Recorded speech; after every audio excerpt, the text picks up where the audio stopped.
This episode is sponsored by PAX, the gold standard in emergency response bags. So when you're working under pressure, you need kit to be both dependable, tough and intuitive, and that's exactly what you get with PAX.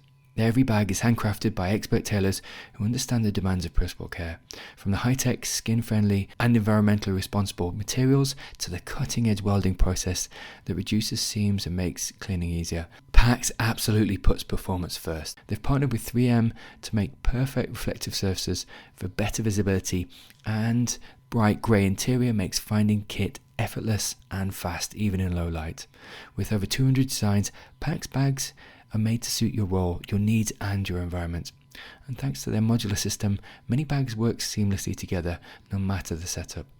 PAX doesn't chase trends, their designs stay consistent, so once you know one, you know them all. And if your bag ever takes a beating, their in-house repair team will bring it back to life. PAX are built to perform, made to last. Learn more at pax/bags.com or head to the show notes for further details. You're listening to the Pre-Hospital Care podcast on the Medics Academy Network. Welcome back to part 2 of the trilogy on the London 7/7 bombings. Today's episode is an interview with me and Adam Desmond, again kindly shared with permission by World Extreme Medicine. This is very much a visceral account of what happened on that day back in July the 7th, 2005. And there is going to be a trigger warning and indeed a content warning before you listen to this. This episode really had a lot of feedback really from listeners back in 2025 when it was first aired, and indeed was one of the most downloaded episodes. It is a striking account really with some really powerful stories of first-hand experiences from Adam. So I hope you find it informative, and really as it serves as a comparator for service delivery today compared to maybe what it was like back in 2005 around major incidents and around some of the preparedness and indeed kit that we had at the time. Okay, I hope you find it helpful and indeed informative. Here it is. Before we begin, a content warning. This episode contains graphic descriptions of injuries, traumatic scenes, and strong emotional content related to the 7/7 London bombings. Listener discretion is advised, especially for those who've experienced trauma or work in emergency response. We want to take a moment to acknowledge the lives lost, the families forever changed, and everyone still carrying the weight of that day. The stories shared are real, raw, and told with the intent to honor those involved and reflect on what we can learn nearly 2 decades on. In this series of episodes, we're going to look at the 7/7 bombings in 2005. What we're going to do is really dig into some of the first-hand accounts from the front line in 7/7. And today we're honoured to be with paramedic Adam Desmond, who responded to the 7/7 bombings and was at the front line in King's Cross, witnessing first-hand the emergency services efforts and also the devastation and extraordinary efforts that occurred on that day. So Adam's going to take us through the harrowing experiences of that day, but also what it was like to work in such a complex mass casualty incident. He's also going to look at the challenges of treating critically injured patients in an underground setting, and indeed the human moments that stayed with him for nearly 2 decades. We're also going to explore the role of human factors in high-stress environments, and indeed the emotional toll on responders, but also fundamentally the lessons learned from one of the UK's worst terrorist attacks in history. We're also going to look at the long-term impact of those for those involved, and also how major incident response has evolved since 7/7. So Adam's insights reflect resilience, professionalism, but also the personal cost of saving lives in extreme situations. Welcome to the episode, Adam. Hello, Owen. How are you, mate? Yeah, good, thanks. Good. It's great to have you with us, actually. I wonder if we could just kick off with just if you could just take us back to that day, Adam, if that's all right. Just maybe indeed just the first moments of awareness that something had happened in London that was out of the normal. Yeah, so on the morning of the 7th of July, I was working at Bloomsbury Ambulance Station with my then crewmate Sam, and it was a nice day, 7 a.m. start. I think we were 12-hour shift. And I think we just taken a black cab driver to University College Hospital with diarrhea and vomiting. The most mundane job you can probably do. And whilst at the University College, UCH, I'll call it from now on, whilst at UCH, one of the senior nurses there, she came out to find me, and she said, "Do you know what's going on?" And I sort of looked and said, "I don't know what you mean. What?" And she went, "Something's happening because I've had a couple of our doctors phone in saying that they can't get to work, all the trains have stopped." And back then, we used to have, you probably remember, Owen, we used to have a lot of calls to the underground for substations, making a loud bang under the ground, lots of dust. And of course, when they went bang, the trains all stopped. So I sort of dismissed it. I kind of normalized it and said, "Oh, it'll be a substation thing going pop. It happens now and then, but yeah, they'll struggle to get in." And she sort of looked at me and she said, "No, I don't know." She said, "I think it's something more." I went, "Well," she said, "Do you mind just calling your control to find out if anything's happening?" So I said, "Yeah, sure." Sam was taking the cabbie in. So I jumped back in the ambulance. And I called up our control room, and there was absolutely no answer. I tried again a few minutes later. There was no answer. Sort of dead air. Back then we had open radio channels, so you could hear everyone. But there was silence, absolute radio silence. Which, sometimes they didn't answer because they were very busy, but it seemed odd after 3 or 4 minutes still to have nothing, not even an acknowledgement telling me to leave them alone. Nothing.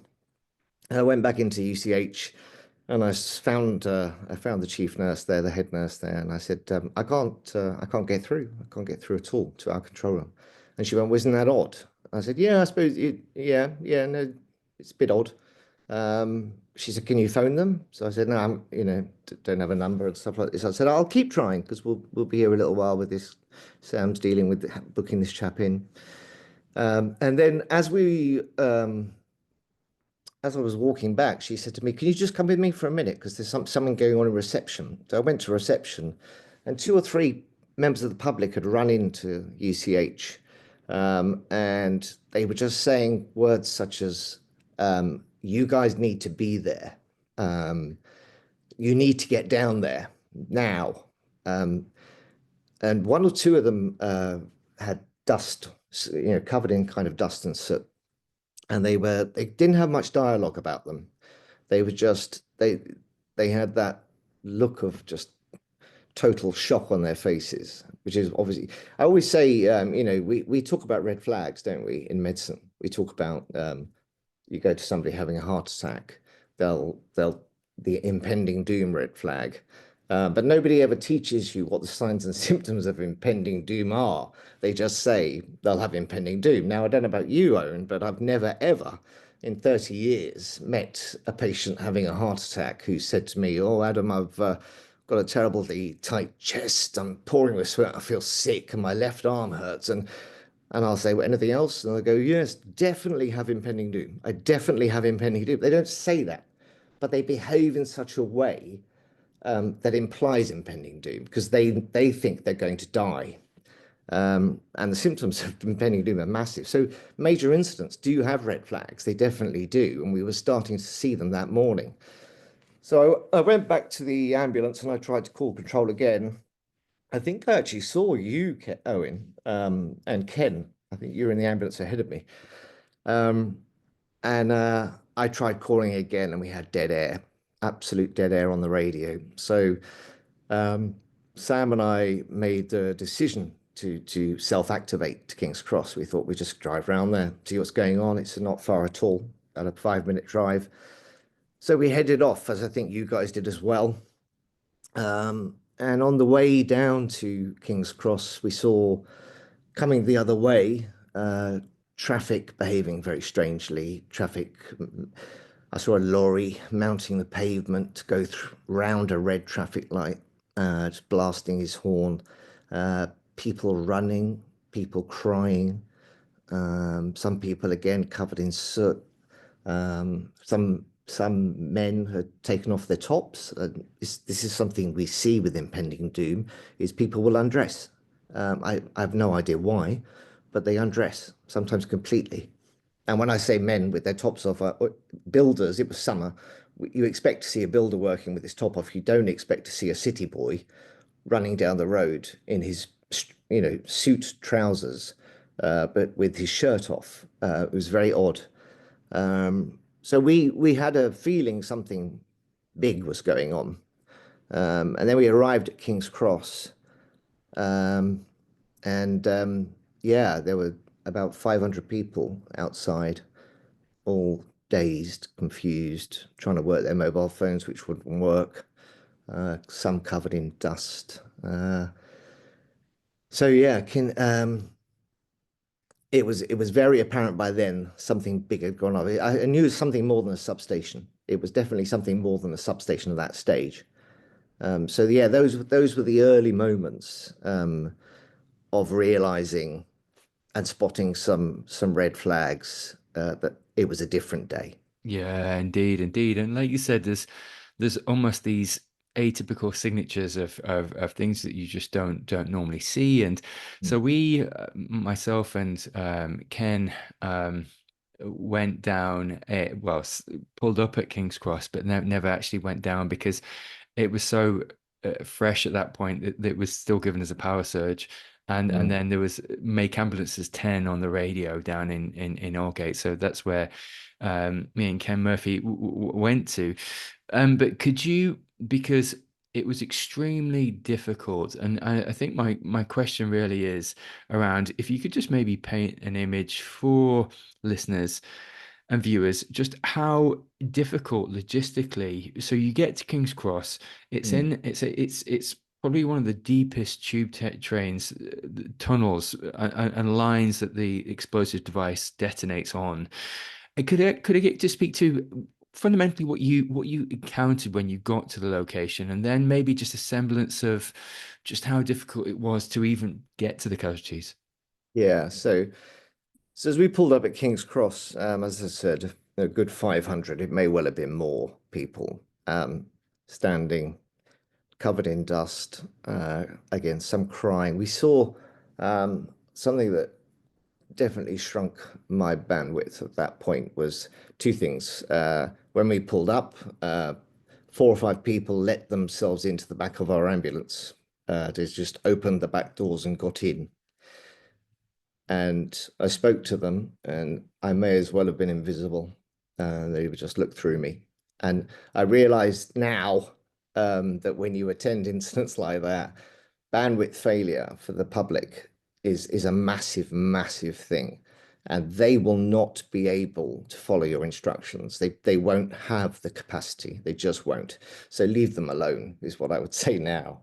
Don't start arguing. Don't say get out. Don't. They just wanted to be somewhere safe, and they let themselves in the back of our ambulance and sat down. They just sat down in silence. Actually, 2 or 3 crying. Then we saw a police inspector crying like a baby. I would, screaming hysterically with his shirt, his white shirt open.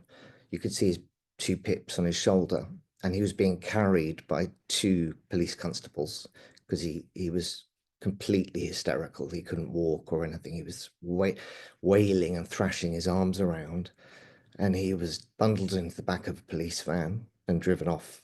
And never. That again was a big shock because that's just something you do not see. You just do not see, and it started to become more apparent that something devastating was going on. So we made this decision. I think we did. You get a lot of walking wounded. There's a lot of walking wounded. The priority 3 patients that you've got to do something with, but you can't waste time, so to speak, dealing with them. So we tried to move them we think we asked McDonald's if they could become a field hospital type place, or we just directed people to McDonald's. But again, like the people who got them back at the ambulance, they couldn't be compliant to instruction. They just wandered around. Some followed me, and it was very difficult.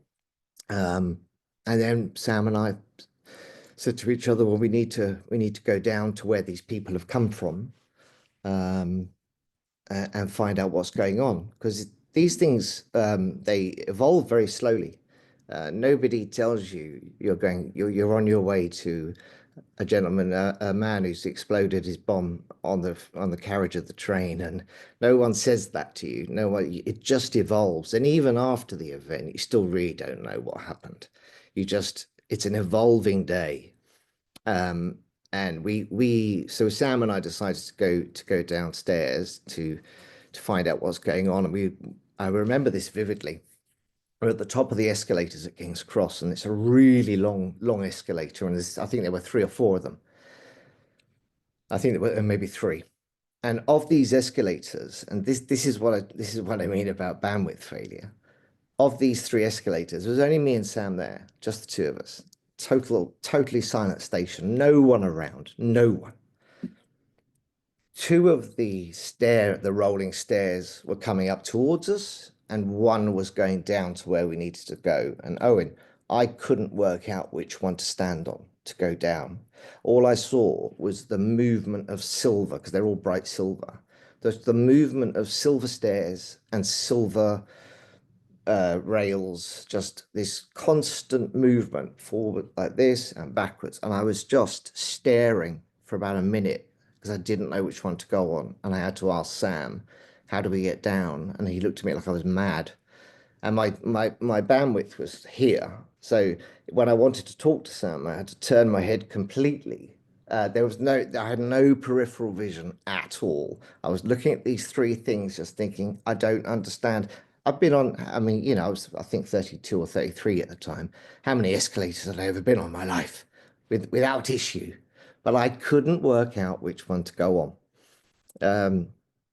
Sam put me on the right one, and we headed down. That's the other thing in situations like of terror and fear, is you have moments of hilarity that you're not expecting, and it's really weird. It's like trying not to laugh at a funeral when something makes you giggle. You feel you can't. And I remember seeing a fireman at the foot of the escalator, and so on the way down the escalator, Sam and I had wondered if this might be some sort of chemical bomb or something, or because of the people covered in dust and all the crying. We just didn't know.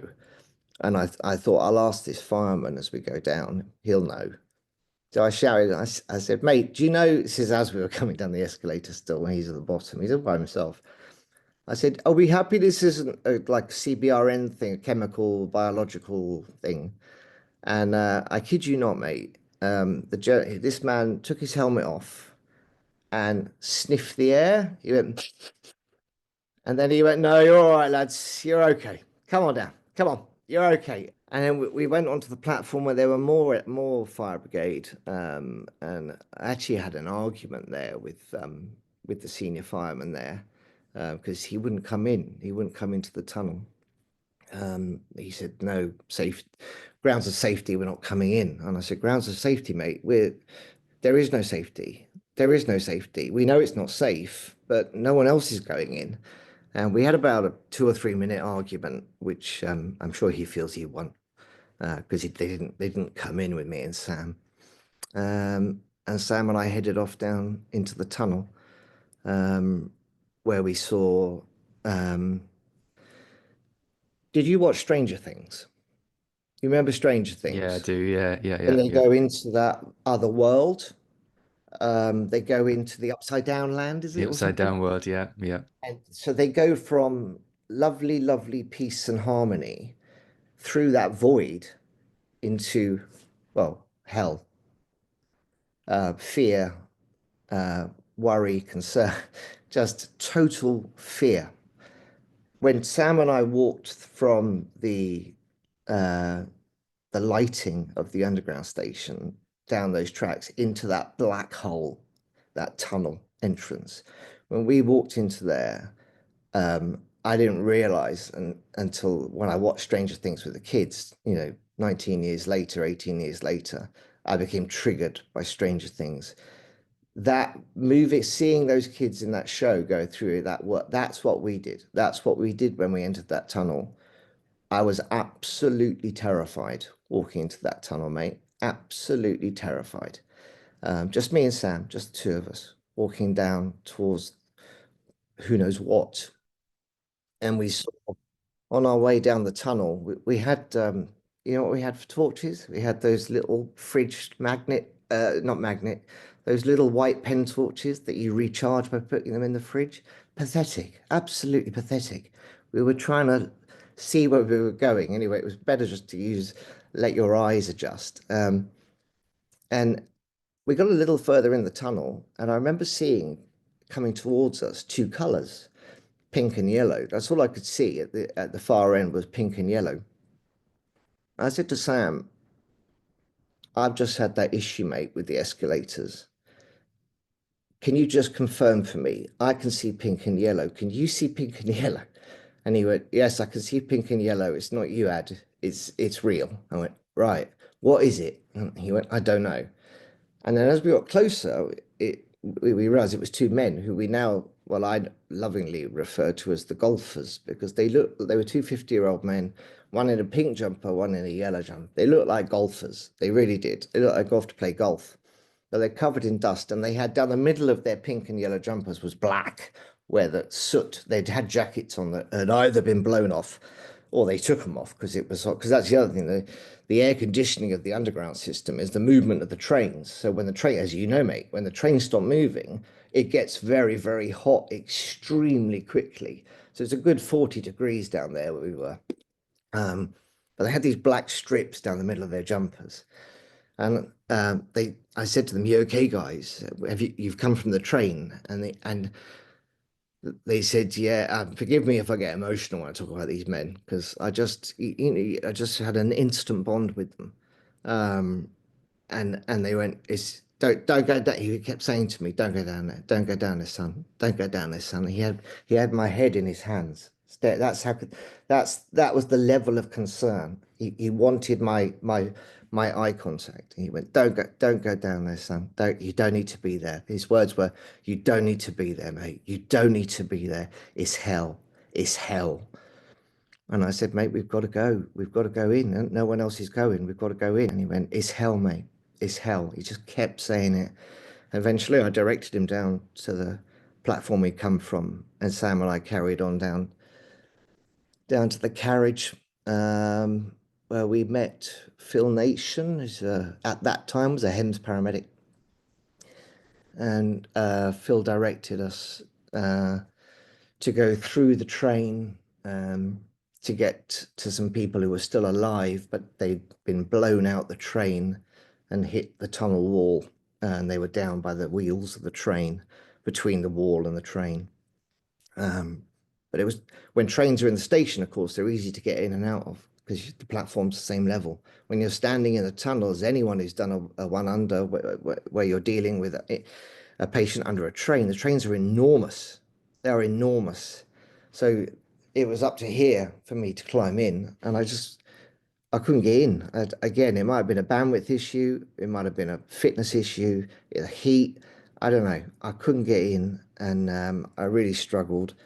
And we had no choice actually. I think it was just me and Sam at that stage. Phil had gone back toward where he'd come from,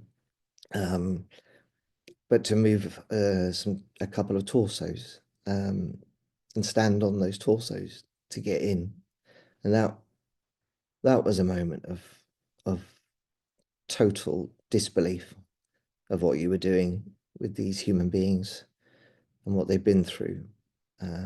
No way of identifying them at all, but it's all we had. And Yeah. I think about that a lot, doing that. And that's how we got into the train. Yeah, listen, That's extremely visceral and emotive, Adam. And like you said, I think the thing is, you go from 0 to 100 so quickly. From, like you said, from a normal business as usual call to some to Mundane job. mundane job, yeah, to hell on earth, which is, The hell. Yeah. yeah, which is exactly what you were confronting at that point. And what to your point about, something you said earlier, which is very key, is aligning your expectation for communication and for information, because actually these scenes are very information light, because often, like you say, there's a protracted, you don't necessarily know the enormity, you don't know the eventuality, you don't know Mm. the intricacy of information. There's a craving for information because that's our day Don't to know day. anything, do Yeah, you? You don't know yeah, anything. yeah. You only know what's in front of you. Yeah, yeah, which is equally as difficult. So you got into the, so let's, I'm going to come on to communication and coordination, because Yeah. there was maybe some breakdowns, and we'll tackle that. So you got into the tube train, and was it from there? Was it just almost a primary triage, sieve and sort, and just try and work out who's alive and dead at that moment? Well, at that stage, the carriage that I got into wasn't the carriage that the bomb had gone off in. So the carriage, there was no one dead in the carriage. We went through, but we went through it and down the other side to get to these patients that Phil had directed us to. Um, from a point of view of sieve and sort and triage, um, I wouldn't have been able to tell you what a piece of paper was at that stage, mate. Never mind what might have been written on it about how to triage patients. Um, it it just wasn't there. I was operating at what you might, like a thalamic brain level. Yeah, I get that. I You know, understand. when an unconscious patient starts to come around and they're only good for very, very direct management, and you have to speak very plainly and clearly about life. Yeah, I was not operating with any kind of ability to rationalize, to uh, just like this, yeah, indeed, indeed. what was in No, front of me.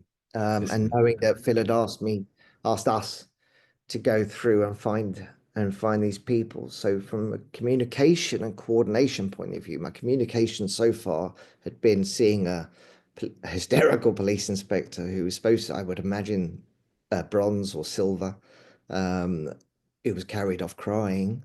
Um, any policeman we spoke to on the way in just shouted at people to, they were just shouting move to everyone. You couldn't have a conversation with them because their bandwidth had failed as well. Yeah. The LFB, all I'd done with them was argued, um, and just had a chuckle about this guy sniffing the air. So from the communication and coordination point of view, I don't think there was any. Not from my point of view. I've no doubt that systems went into place above ground. I've no doubt they would have been as time went on. But whether they were effective or not, I couldn't see that. I couldn't see that it was effective. So yeah, there was no communication from my point of view with the other services. It's Uh, really interesting you say that, Adam, because I think, to my experience down in Aldgate, there was no, you're right, it was very, and it's weird to say this word because the word doesn't necessarily resonate with the incident, which was the biggest terrorist incident the UK on UK soil at the time, was the fact that it was very peaceful. And I say peaceful, peaceful is a weird thing to say. There were no tube trains running. People were very somber. There was no, there's not much communication. Certainly at that time, yeah, it's quiet. The radios weren't necessarily working down at the underground because we didn't have the airwave radios. So there was this semblance of calm after the storm, this kind of peace, which was, we were quietly working through the tube train ourselves to try and work out who was alive and dead, and then to your point, try and work out how you move priority one patients from 1.5 meters above ground to the bottom of the tube train, i.e. the tunnel, without a platform, because then these trains are not in platform. So you've got to try and strap them to a stretcher to extricate them down a ladder or somehow get them down.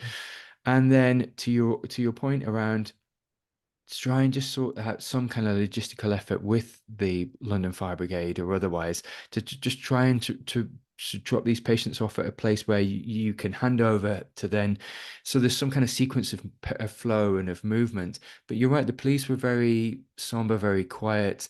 The fire brigade were very somber, very quiet in our instance. And I think the only thing I heard from the police was once we had extricated every alive patient out of that train in Aldgate, that they blew the whistle because they wanted to try and mitigate the risk of secondary devices, which would have already have gone off by then if they were going to go off. But but you're right. You hold a level of risk, and I think this is maybe something which has hopefully got a lot better over time. Is this joint operability, joint working?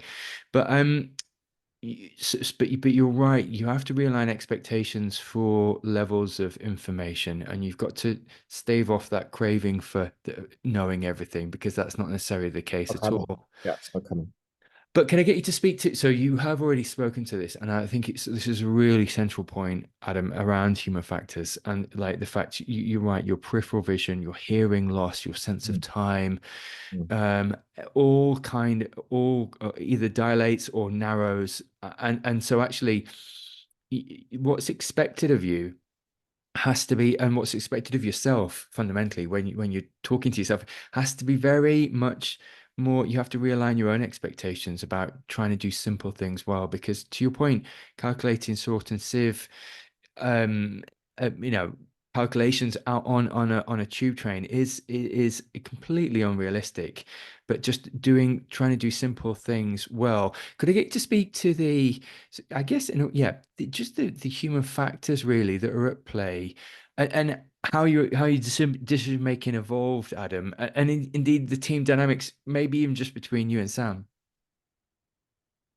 Well, yeah, I mean, I think from a point of view of, I've been asked a lot about stress in that situation. And I've often said, and this will sound mad, uh, I didn't experience stress um, down there. I didn't feel stressed. I'm not sure one's narrowed bandwidth will allow you to have an emotion as selfish as stress in that moment. Um, the two emotions I remember feeling were confusion and fear. Fear being the biggie. Fear being the biggie, but definitely. Um, as I said, you're operating at a lower level of brain function. When it came to decision making, it was crude and blunt. That's how I would describe it. It was crude and blunt. We had um, we had in very few numbers of LAS that were there. You know, we had a job to do that no human being should ever be exposed to, ever. The level of injury and numbers involved was so large that at times you had to stop, as even movement was asking too much of your brain, of my brain anyway. So you did have to stop and give yourself moments to reboot, to, you know, from this bandwidth to a millimeter more. You know, that was those were the sort of, you know, dimensions you were working with. From a point of view of team working, Sam and I, although we were a crew that day, this often happens in major incidents. You'll split very quickly from the person you're with, either because you choose to split to do something or you just lose each other. And so Sam and I, we worked together until we got to the train, and then we got split. The patient demand split us. So you are working as a team, but it's made up of people you didn't expect it to be.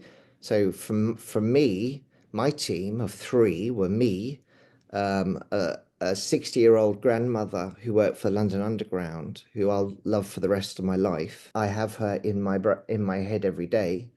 Um, and I don't know, 21-year-old BTP copper.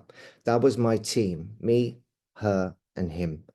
And we worked closely together. You know,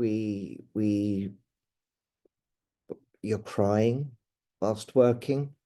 You know, I realize now it's okay to cry when you're working in an environment that you just can't bawl like a baby.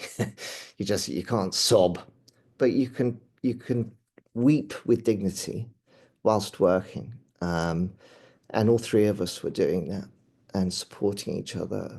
At one point, I was holding. This is jumping forward a bit. Jumping about half an hour ahead in time. The three of us were in the carriage where the bomb had detonated, and we were having to move body parts in case somebody was alive underneath this body pile. And I had picked up a torso, and then I collapsed back into one of the underground seats, the 6 seats that face sideways. I collapsed backwards with this torso on me, and I just started to cry. And the underground lady, as I say, she was like a great grandmother. She came over and she sorted me out really quickly. A sort of metaphorical slap around the face and told me to get on with it. She was amazing. So the team dynamic changed the whole way through. The copper was doing his bit to make sure we were as safe as possible. And she was there for me in the moments when I needed a sort of virtual hug, which of course you can't do. But yeah, I would say, yeah, it's limited the team working because you're going to fail and fail and fail again. That's the trouble. And you're dealing with this situation that's not real. You feel like you're in a movie, and you're doing the best you can. Yeah, absolutely, Adam, absolutely, absolutely.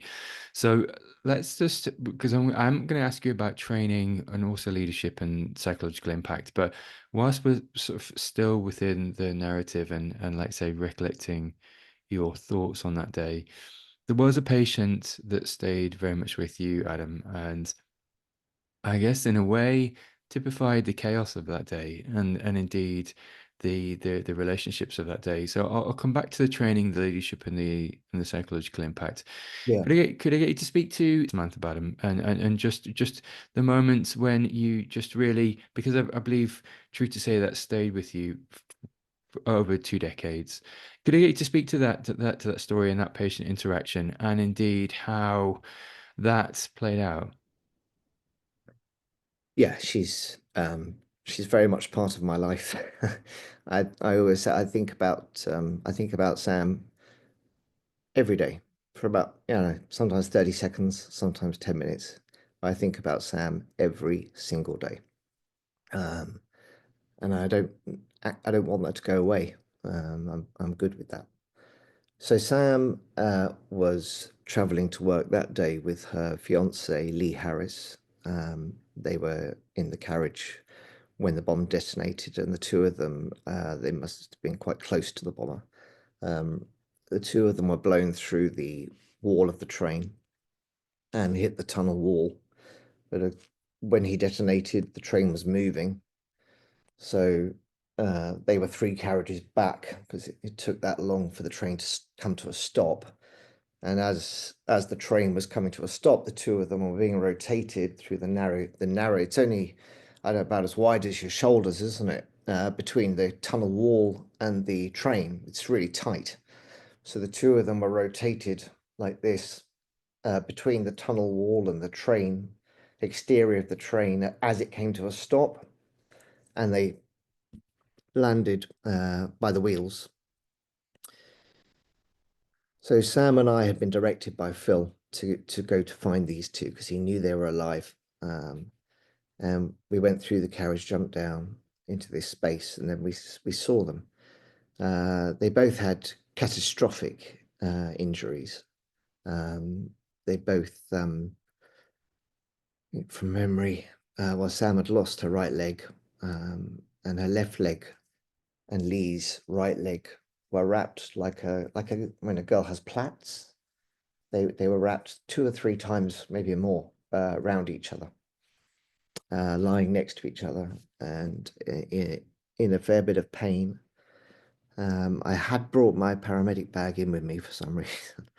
Not that I would be able to do much with it, but I had. So I had some pain relief with me, so I gave intramuscular tramadol to both of them, and Phil Nation appeared with ketamine, and we gave them ketamine as well, because we knew what we had to do was barbaric. We knew we had to undo their legs. And Sam was able, if I spoke like the volume I am now to you, in her ear, if I shouted in her ear, she wouldn't be able to hear me or understand me. But if I spoke as I am now, but very, very close to her ear, she could hear me, and she was able to verbally respond at that stage. So when I'd first met Sam, I knelt down by her ear, and I said, "My name's Adam. We're going to try and get you out of here as quickly as we can," sort of thing.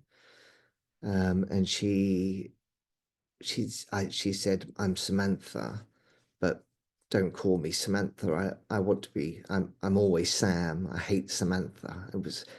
It sticks with me that when you think what that girl had been through, um, and the injuries she had, the priority for Sam was that her name was correct. And it speaks a lot about identity. We're very bad in medicine. We're very, very bad for treating human beings as patient number so and so, or the patient in bay one, bed one in the hospital environment, and all. Our names aren't used much in medicine. We're really bad for that. We depersonalize people a lot, and that can affect how you treat them. So she made it very clear she was Sam. And of course, my crewmate was Sam as well. So it did cause a bit of confusion, but it was okay. My priority was getting Sam out. We didn't have tourniquets back then. I cut my left trouser leg off around the pocket level. I cut the whole trouser leg off. And it was quite nice actually, because it was about 40 degrees down there. So it was nice to feel a bit cooler. And we made strips for tourniquets. So we tourniqueted what we could. Lee had some amputations as well, I believe. We tourniqueted what we could, and it took a good 15, 20 minutes to unwind their legs. The pain relief we'd given did nothing. We did nothing. And I'll never forget those screams, Owen. I'll never forget those screams. And then we didn't have any equipment to take them out. We didn't have anything to carry them on. No more LAS had come in. You felt very alone and very confused and terrified. But the underground back then, they had the old World War II Furley stretchers, the green, that you sort of snap together. So there was one of those for Lee and one for Sam, and we put Sam. I remember lifting Sam onto hers. This was with me, the young police officer, and my underground lady was back with me. And I remember saying to Sam, and she was holding my hand at the time, the patient, Sam.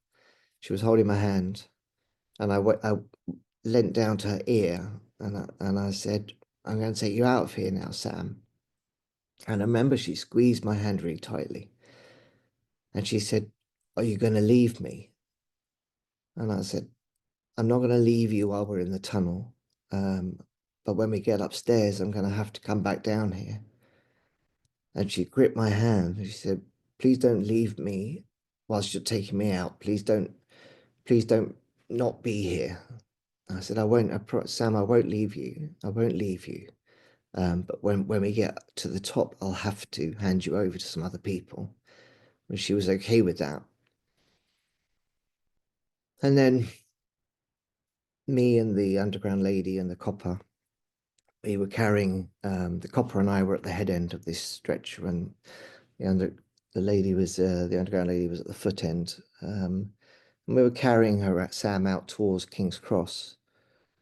And as we got towards the platform, I saw my golfers, pink and yellow, both dead, lying in the tracks. Didn't even make it to the platform.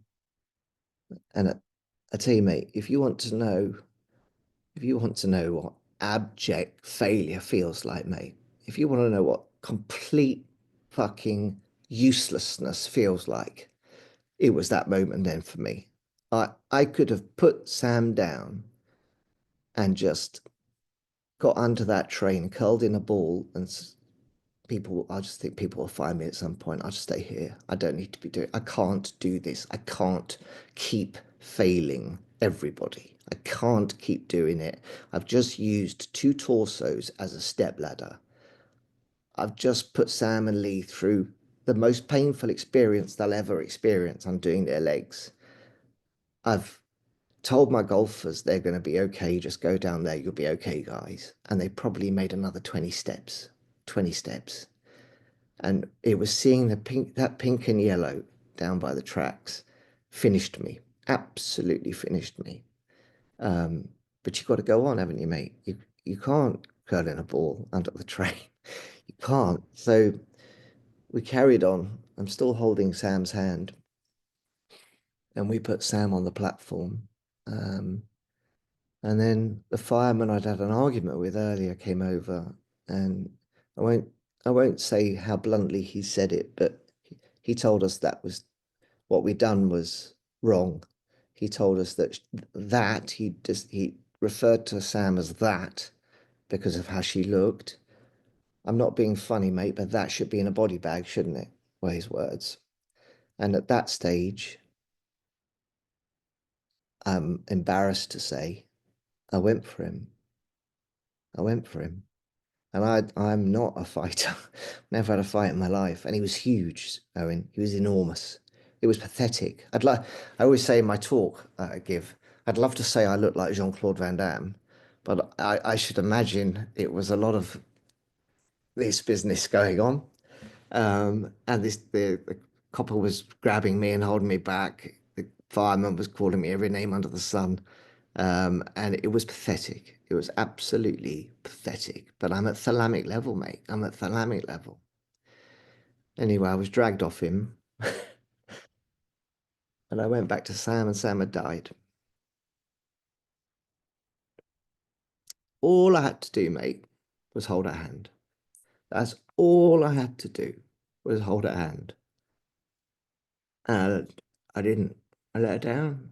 Completely let her down. Failed her. Totally failed her. Totally failed her. And then, of course, you've got to go back in, haven't you? You've got to go back into hell. You know, when we do a bad job, it's one patient usually, maybe two. And you can do that. And then when you get to that stage where you've handed them over to someone, to HEMS or to someone or to the hospital, you can sit back and think, oh, I can have a breather. You don't get that with these incidents. You don't get that opportunity. There was another 2 to 3 hours of work to do. I didn't know it then, but I do now. There was another 2 or 3 hours of hell to do. And it meant, walking past the golfers again. Yeah. So I I know I failed Sam, completely failed Sam. I feel well, that's how I feel. People tell me that I didn't, but I know I did. And I think that's probably why, you and I, mate, we've done some horrible jobs. We've done some horror, we've done some shit jobs. This this girl is the one who stayed in here with me over 30 years. This girl is still there. And I know it's because I let go of her hand.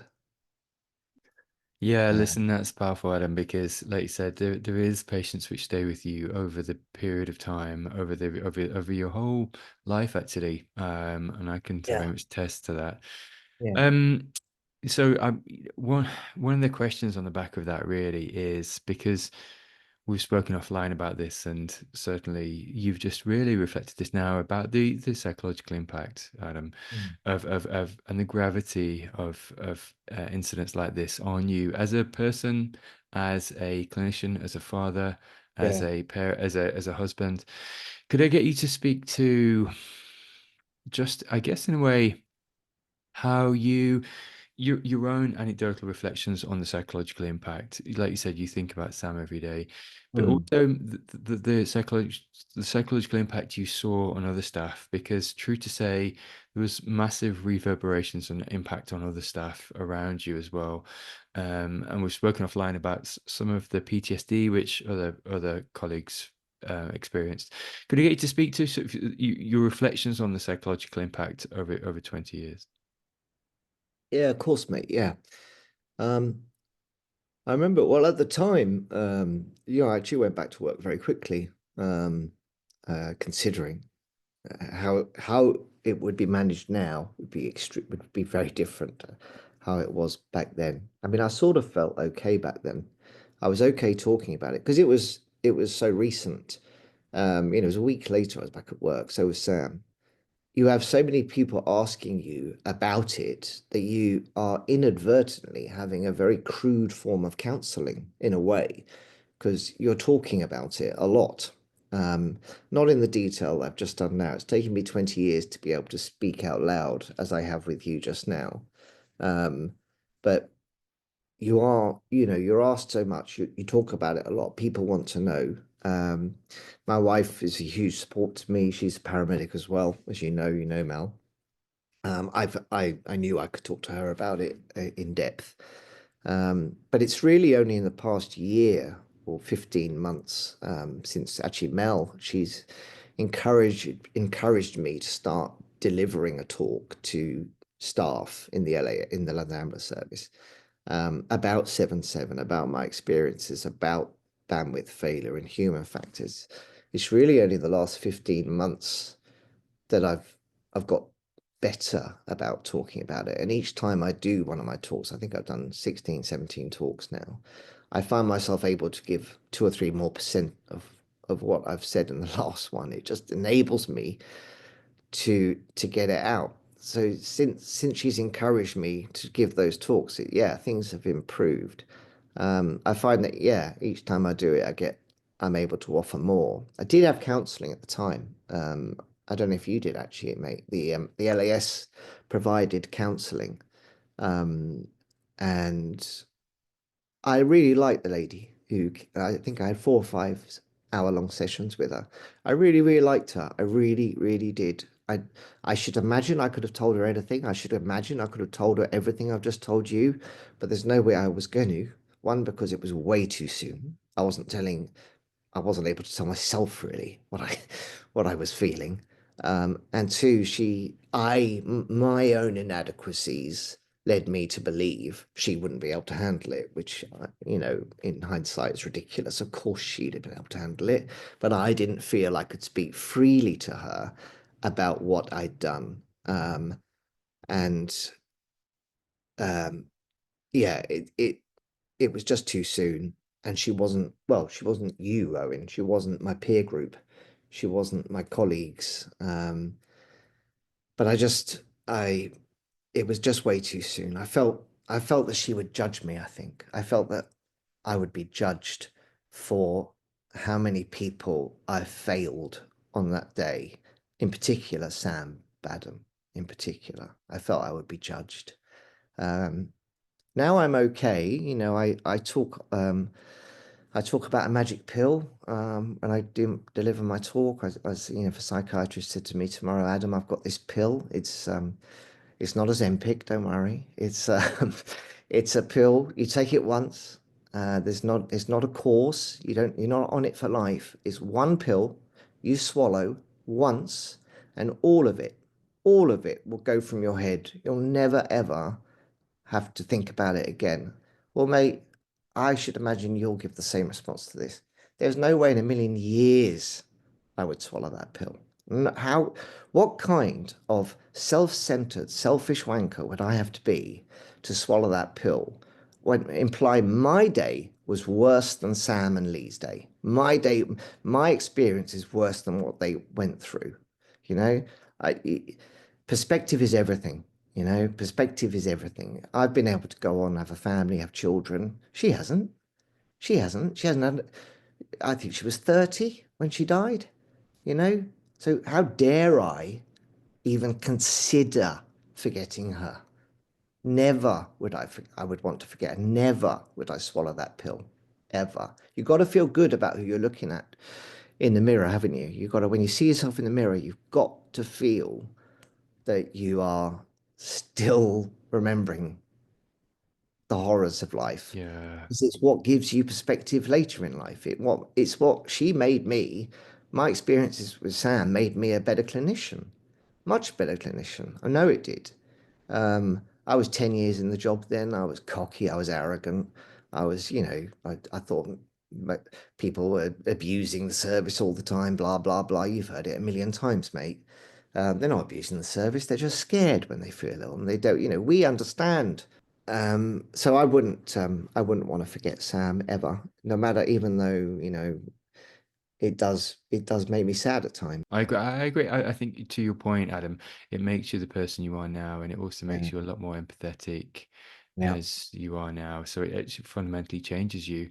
And I think that's the striking thing about healthcare is you can have one interaction, just one, over the course of 20 years, and it can just absolutely change who you are as a person. Yeah. Could I get you to a central theme, Adam, in your talk, and I guess in your reflection is that the training for major incidents doesn't encompass and always there's always maybe a deficit in where training meets reality within major incidents, and human factors is a central piece of that. Mm. Just the amygdala hijack and trying to understand how reductive it can cause the cognitive processes, your cognition.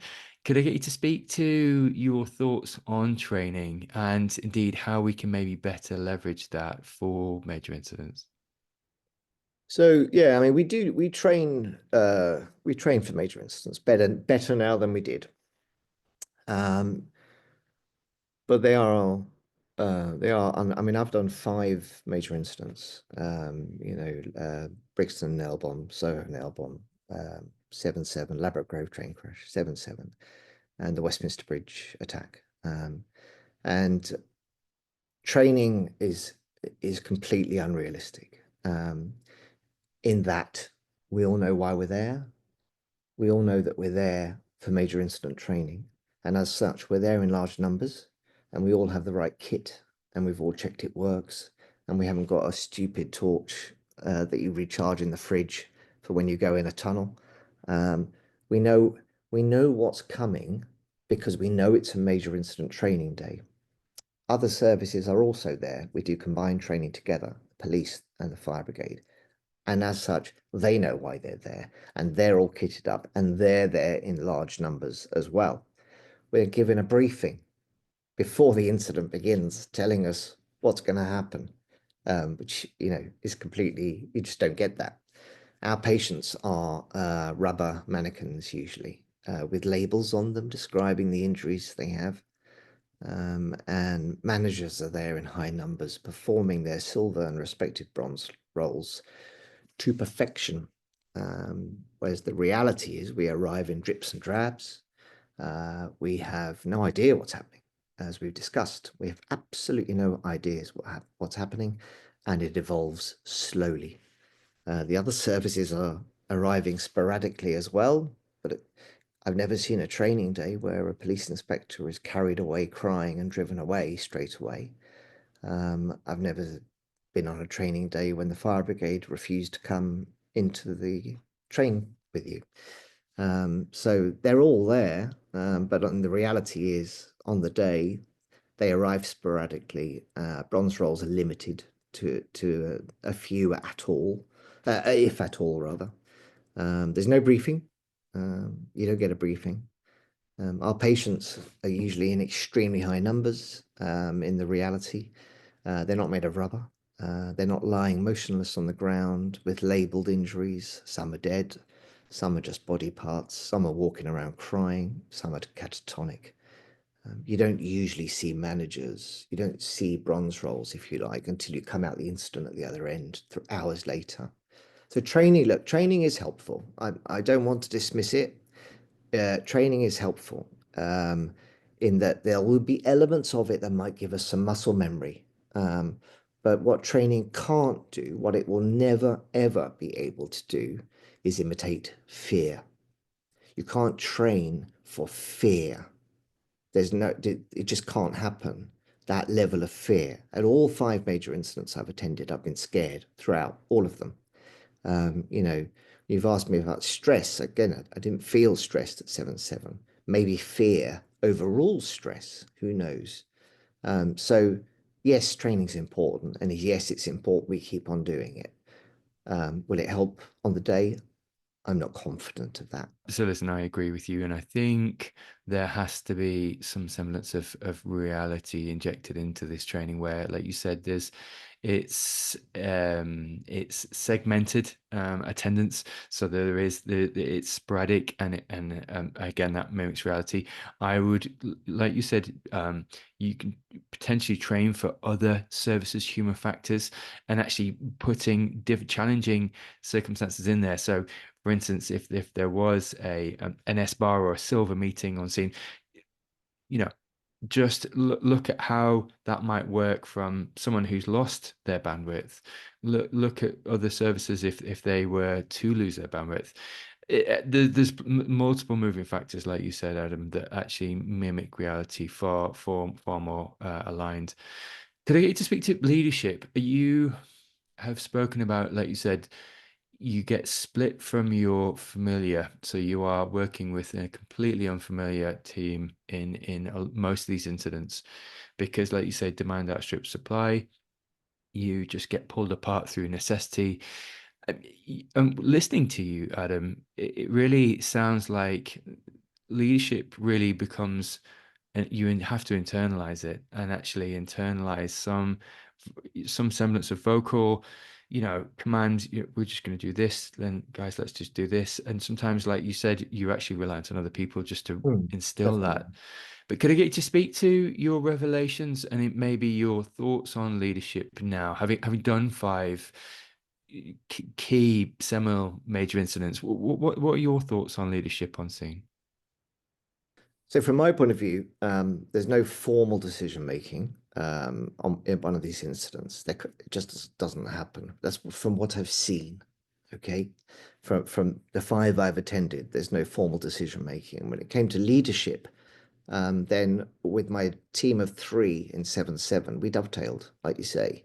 We dovetailed. At times the copper would take the lead. At times the lovely underground lady took the lead. At times, for clinical reasons, I took a lead. So it dovetails. It evolves. It's fluid. It's fluid. So I might have led where it came to injury management, but then when I collapsed in tears, that wonderful underground lady, she led. She led and she sorted me out very quickly. Um, our very non-formal, evolving team management seemed to work on that day. But gold, silver, and bronze roles, I've got no idea, mate. I've got no idea what's going on when it comes to that. When I came up 3 hours later at King's Cross, and what I must have looked like, I can't imagine.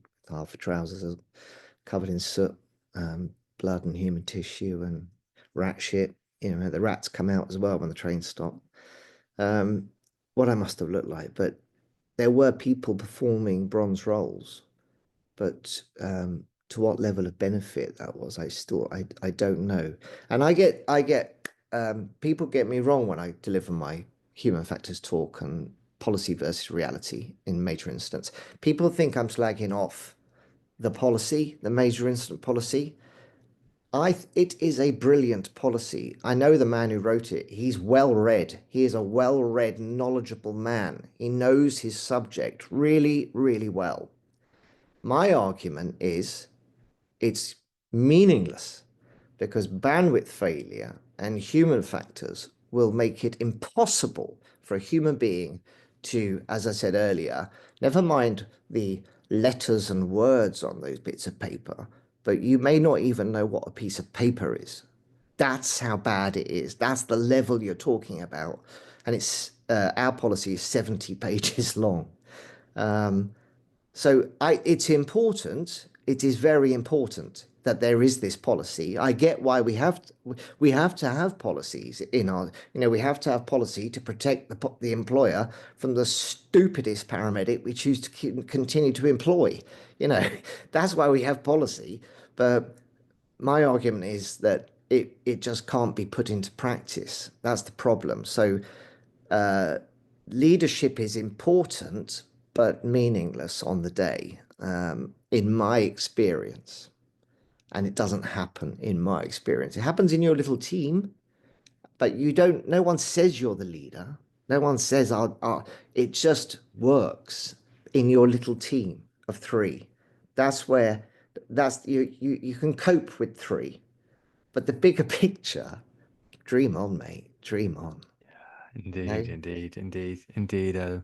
Listen, a couple more questions actually, before we come into land. One would be if you could just complete the story for us, Adam, just and because um the scene evolves. I believe that the ticket station was started to use as a casualty clearing station within King's Cross. And then there was, as we start to get I say control, sense of control, there starts to become some sense of order to the chaos. They started to pull everyone back for a debrief. Could I get you to speak to, just as the pressure was eased, we went down to Millwall Football Club. What was yeah, what was your sense? I think we actually, myself and Ken, was collected you and Sam, or certainly, and drove down to Millwall Football Club. Could I get you to speak to, for listeners and viewers, just yeah, just a sense when of that debrief, and then just your sense beyond the debrief, just as you finished that day. Um, I'll say the same thing I've said about every debrief I've been to in a major incident. You hear the same words. You hear that communication failed, the management structure failed. It's the same. I have to be honest, mate. I don't actually remember much of the content at Millwall when we were. I know there were a lot of us there, and I know I was wearing one of those suits they put criminals in when the white paper suit with a hood. So I think I was becoming self-conscious about my image. because and I think I didn't smell too good. So I don't remember much of the. I just remember this is the same as I heard at Simmons at Soho. This is the same I heard at Brixton. This is the same I heard after Ladbroke Grove. That we keep failing in the same areas. We don't seem to be learning. The Soho, Brixton, and Ladbroke Grove in 1999. This is 6 years later, and it probably was word for word the same failings. Communication being the biggie. But yeah, I can't even remember how long were we there? Was it a long debrief? Yeah, it was. No, actually, I don't believe it was. I mean, Peter Bradley was the CEO at the That's time. I right. think, Yeah, yeah, yeah, I think it was yeah, about 45 minutes to maybe an hour tops. I do remember being sent home after that, and to your point around, none of the infrastructure was working, so you were either walking or jumping in a car and driving yeah, out of the scene. But sort of being in my own thoughts for the rest of the day, just trying to process this crazy incident really, and make some sort of sense. And to your point, still not really knowing what was the enormity, the entirety, the reasons, the orchestrators, and this tapestry which comes out afterwards in slow time really. But Adam, yeah. as we come into land, could I get you to speak to some of the key points that you've given within these 16 lectures to LAS, London Ambulance Service staff, and also just key points from 7/7 really, that you would have as top of mind for people listening to this that may have not actually ever experienced a major incident. Oh, right. Yeah. So, um, yeah, you're right. It does come up in the talk at deliver. Um, prepare to fail. Prepare to fail, and then fail, and then fail, and fail again, and just keep failing.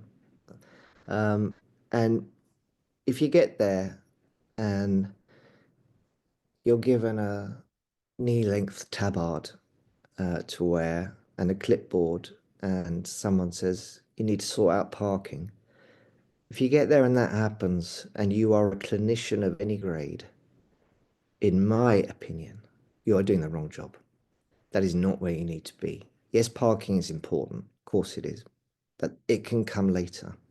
If you if you had a if you had a mains leak in your house, if the main water pipe burst and water was filling up in your living room slowly, slowly, slowly, and you called a plumber, and the plumber arrived, and you thought, thank goodness he's here. Thank goodness the plumber's here. And you looked out your window and the plumber was setting up an access egress place and parking and putting on all sorts of safety gear and, organizing people into groups. And whilst the water's going higher and higher and higher, you want him to come in and turn the tap off, don't you? That's what you want. You want him to come in and stem the leak. And it's exactly the same at one of these major incidents. When you arrive, roll up your sleeves, take a big, deep breath and get stuck in. Don't ask the stupid words, is it safe? Do not ask, is it safe? There is not a person in the world that can answer that question when these incidents are evolving. There is nobody that will be able to say it is safe. Nobody. So stop asking. But absolutely perform your own dynamic risk assessment. I'm not saying run into burning buildings. That's stupid. You're not going to come out. I'm saying have a look. What do you think? Are there loads of police there? Are there armed police there? Are there dogs there sniffing out for secondary devices, for explosive dogs? Make your assessment, because whilst you are being held back from committing to scene because someone says it might not be safe, you should be saying to yourself in your head, you should be repeating these words: bleeding out, bleeding out, bleeding out, bleeding out. That's what you need to be saying to yourself all the time. But whilst you are stood there waiting, I promise you, there are people bleeding out, just as your living room is filling with water and the plumber's outside sorting parking out. We need to stem the flow of blood. That's what we exist for. We need to get in there and turn the tap off for all these patients. And then, by all means, once we've turned off the tap, absolutely, let's have a wonderful parking system. Beautiful. Let's really do it well so it looks good for the press. But most importantly, prepare to fail, because you're going to fail. I promise you, you're going to fail. And that's powerful actually, because it's through the seeds of failure that you will only ever succeed, because you look at what you can do, and like you said, it's however that looks, it's probably on reflection never going to be enough, but it's actually enough right now for like you said, Adam, in just half an hour ago, you're working with fundamentally a disabled brain, a disabled dorsolateral prefrontal cortex. So your conscious brain is completely disabled, and actually that's what you're given. That's what you're working with. It's like drink half a bottle of vodka and then go sort out the worst incident of your career, because that's I like that. I like that. That's it. I mean, that's what the policy doesn't take into account. You are going to be lifted from the most boring, mundane job you've ever done, a cabbie with D&V. You're going to be lifted and placed into hell in less than 30 minutes, in fewer than 30 minutes. That is going to happen. There, unless you are in my world, the job I do, we take a lot of special forces soldiers out with us to observe with us and to practice cannulas and stuff, the SAS and SBS. And I always ask them the same thing. I always say to them, what makes a good special forces soldier? And they always laugh. And they go, they always say, you're going to ask me, can I do kung fu, aren't you? I go, no, I want to know what makes you good at what you do. And nearly all of them say the same thing. Do you know what they say? They say, do you know, Ad, what we're really, really good at is going from a normal environment to phenomenal levels of violence very, very quickly, and then back to normal environment very, very. Our brains can do that. So there are people who might be able to have a higher level of function in major incidents, and good on them. You know, these lads, and they're all lads now, aren't they? I don't think there's a girl yet in the SAS. But this group of people, they all seem to have that ability to be able to go from that to that, back to that very, very quickly. I would challenge any of us who aren't in that world to be able to do that. And that's what major incidents are. They put you in a world of hell very, very quickly. And fear is the biggie. That level of fear is overwhelming. But you've got to do it, mate. You've got to do it, haven't you? Yeah, yeah, So and like we you moan said, about going to rubbish. Well, we moan about going to rubbish, about going to crap. Oh, rubbish day. And then the one day the job asks us to do what we've all been trained to do, we can't do it. yeah, and we end up in a white plastic suit in a football club that we never Yeah. supported in the first place to be at a debrief speaking about the same things over again. But it's really, listen, Adam, it's super useful because what we want really, and what I've always wanted is honest reflection, and I think it's really beneficial for Got to people be to honest. hear Got to that. be. Yeah, it has Yeah, to it's be. got to be Has honest. to be. Yeah. Yeah. Yeah, I could have sat here for the last 50 minutes and quoted policy to you.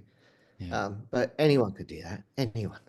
But Yeah. what I wanted to give you is the reality, the pure living hell. Yeah. And you know, I probably have held back a little bit. Even still, I go much deeper when I give the talk. Yeah. Um, but yeah, it's that yeah, you've got to have the reality. You've got to. Yeah, indeed. Because yeah, absolutely. Because that's exactly what people will be doing with in reality. Yeah, Adam, listen, yeah. thank you for the last hour and a half, almost 2 hours actually, of been speaking to Really? you both online and offline. Oh, But thank you just for your reflections. It's really powerful actually. Thank you so much. it's my pleasure, mate. I'm really pleased to be able to tell the story, and I'm very grateful that you asked. So thank you for asking, mate. Anytime you want some reality, just give me a bell. You're listening to the Pre-Hospital Care podcast on the Medics Academy Network.